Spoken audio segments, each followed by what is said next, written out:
Welcome sir, MPT school attending area. My name is Sampocharam. My name is Pradeep. இந்த project பேர் என்னன்னா air purify monitoring system.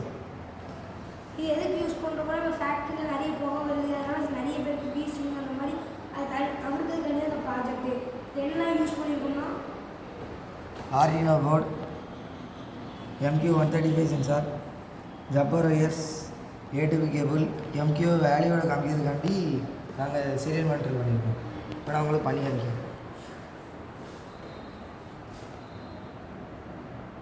இப்போ நார்மலாக 59 60 அந்த மாதிரி காமிக்கும். இதே இது இப்போ நிறைய புகை அந்த மாதிரி எதுவும் பட்டுச்சுன்னா ஆட்டோமேட்டிக்காக அதிகமாக கூடிடும். 100 89 102 இது மூலமாக ஃபேக்ட்ரியில் அதிக பொல்யூஷன் வருதுன்னு சொல்லி நம்ம சொல்லிக்கலாம்.